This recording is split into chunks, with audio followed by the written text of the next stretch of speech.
Today's video, we're going to be checking out the Diamond Select The Dark Tower. This is the Man in Black Collector's action figure.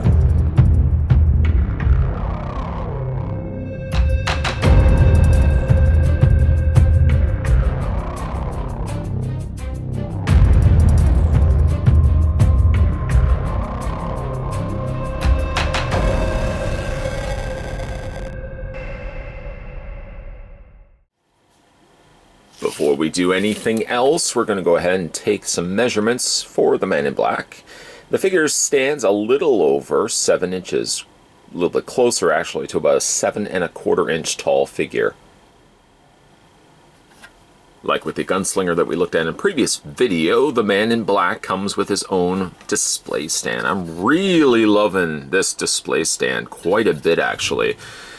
You have a very aged looking wall backdrop here that says "All Hail the Crimson King," and equally so some really disheveled looking floorboards making up the bottom area, which does add some problem, as nicely detailed as this may be. It doesn't have any additional coloring to it, favoring only really the mold of the plastic.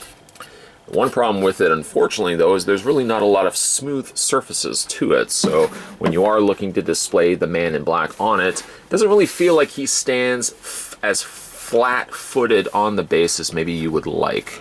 A peg could have gone a long way, as really he does have peg holes on the undersides of his feet. Or at the very least, maybe they should have smoothed off an area more in the middle area of the flooring where the figure could have stood a little bit better on it. I just don't feel like he stands as secure as possible. But it's a really nice looking display base. I actually like this one a lot more than the Gunslinger, and very distinct obviously from one another. We'll just kind of move everything over to the side. We'll move this over, and I just want to show you, even though we've already done a review of it, there's what the Gunslingers Base looks like, complete with the Gunslinger. A very stark contrast of color between the two backdrops. This one's a much more dingier, darker, muddied up sort of back diorama, whereas this one's a much more pristine and cleaner presentation. Move the figures out of the way as well. You can see the two display bases.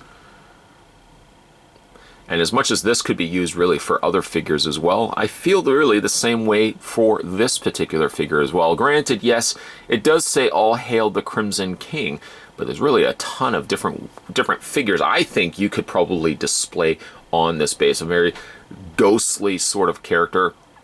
I was even thinking at one point the Candyman from Movie Maniacs. Even though I know it does say "All Hail the Crimson King," it definitely has like a kind of dark sort of Candyman sort of backdrop to it. So really, not that I should be praising the fact that you would be using display bases for everything above and beyond what Diamond Select had them intended for. My point really is the fact that you can make use of these stands for really anything because the bases are that good. Going to move all those out of the way. We'll also move the base slightly to the side, bring back the Man in Black.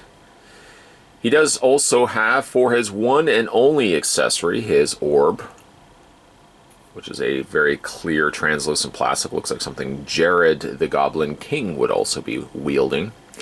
It doesn't really stay in his hand. Rather, when you are displaying it, the hand just sort of cups it, which I guess really is how hands work anyways in real life, but it sort of just kind of holds the orb in hand. Doesn't really feel like I wouldn't be able to tip it upside down, for example. It would roll onto the floor, and I probably would have a tough time finding it. They also went ahead, the reason why I kept this bag in the review here, it comes of course with a product catalog, The Dark Tower, but it also comes with a secondary orb here inside the little baggie, so something happens, you've got yourself like a little extra to go with. Put that to the side. Try not to lose the orb. We'll just kind of put it there in our somewhat periph view so that everybody can keep an eye on it. Don't let it roll away, whatever you do. Let's have a look at the Man in Black. No, it's not Johnny Cash. It's the Man in Black from The Dark Tower, played by one Matthew McConaughey. Let me just start by saying this is one of the nicest head sculpts I have seen. I would be looking at this, and shy of the fact that the paint has a very unique Diamond Select tone to it, I think this could rival even some of the stuff that NECA is putting out there for head sculpts. But you generally can kind of look at a Diamond Select piece and you know right away it's theirs. I don't know if it's just by the smooth nature of the plastic, the sort of paint that they use, but you can look at it right away and you really know it's a Diamond Select piece. And that's not necessarily a bad thing. This head sculpt is fantastic. Not only looking like the Man in Black, but equally so looking like actor Matthew McConaughey, who of course played the role, to some disappointments, I think, to fans of The Dark Tower, who maybe thought that Matthew McConaughey was a slightly too well-named of an actor to be portraying a character such as the Man in Black. Not that the Man in Black didn't need a notable name, but you look at it and you kind of see Matthew McConaughey above anything else. Fantastic looking head sculpt though. Between the hair, the paint, really overall face, it definitely hits Matthew McConaughey 100%. Unfortunately though, the paint, as good as it is on the face, loses a little bit as you get further down past the neck area, or really starting from the neck and working our way down. I don't know if you can see it, but I've got a little bit of paint that's flaking on the neck area. That's right where the hinge is attaching to the head. The head doesn't look like it's the same color as the neck, which you could pass off as, because of course, you know, if you are in the sun, a face, for example, could tan a little slightly different than a neck, or really for vice versa. So I can get away with the fact that the face isn't quite the same color as the neck and the chest, but unfortunately, a very noticeable thing is the paint that's flaking on the neck, which unfortunately would be the case here with this particular figure. Lives up to his name, however, for being the Man in Black. He is wearing all black. A black trench coat, a black shirt, a black vest, I believe as well, black pants, black shoes. It's all black. The plastic, both on the vest as well as the jacket, very nicely done. I like how they have varying textures to them, so that the vest has a slightly different sort of cross-hatching texture than that of the jacket, so it doesn't look like it's the exact same. Granted, it'd be the same plastic, but it does look different from one another. Legs and pants, for that matter, are done also quite nicely. He's got a pair of boots, which do come across a little on the chunky side, up at the top area, which the foot was not as, well, obviously not super flat, but maybe this little extra lip on here makes the foot look a slightly more swollen than it necessarily needs to be. Peg holes, as we've already discussed on the undersides of his feet, no pegs at all on the stand itself. But again, like, the figure doesn't really have any issues standing once you get the feet firmly planted against whatever surface you have it on. The icing of the cake, of course, being the display base, which again, you can display the figure on, but you know, the base is slightly irregular in the way of the sculpting on it, so it doesn't feel like at all that he really sits as flat as he probably could.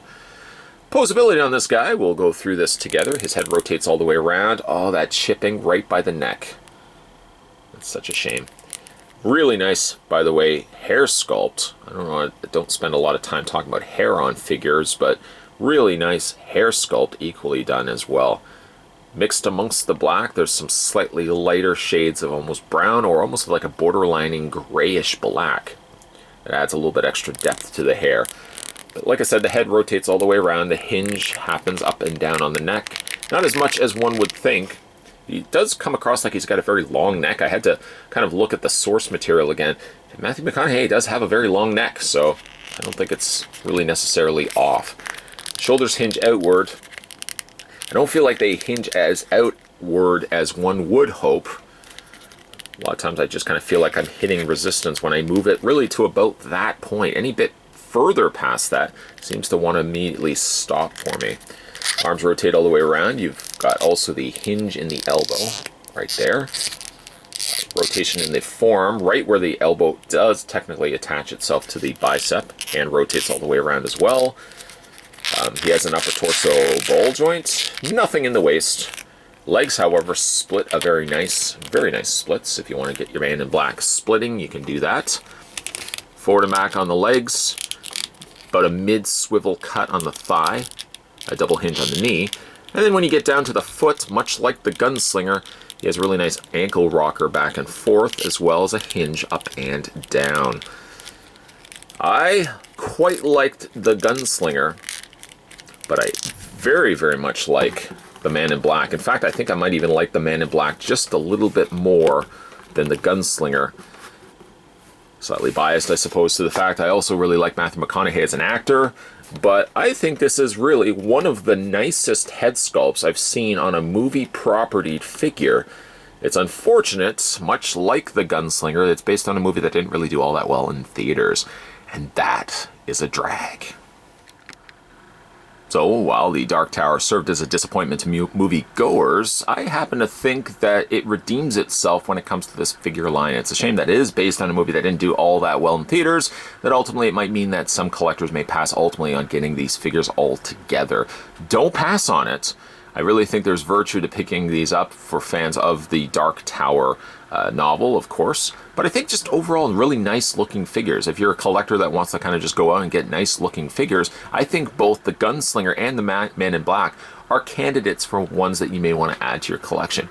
It also benefits from the fact as well that this looks exactly like Matthew McConaughey. So if you're a fan of Matthew McConaughey, just ignoring the fact that he was in the Dark Tower as the Man in Black, I think I would pick this figure up just for saying he looks exactly like Matthew McConaughey. So well done, Diamond Select. Well done indeed. Today we were having a look at the other figure from the Dark Tower Select line. This was the Diamond Select Dark Tower, the Man in Black Collector's Action Figure. With an orb, and I haven't lost the orb yet. So knock on wood. If you guys haven't had a chance to hit that little subscribe button down below, make sure you do so. More videos will be coming your way. Thanks for watching. See you next time.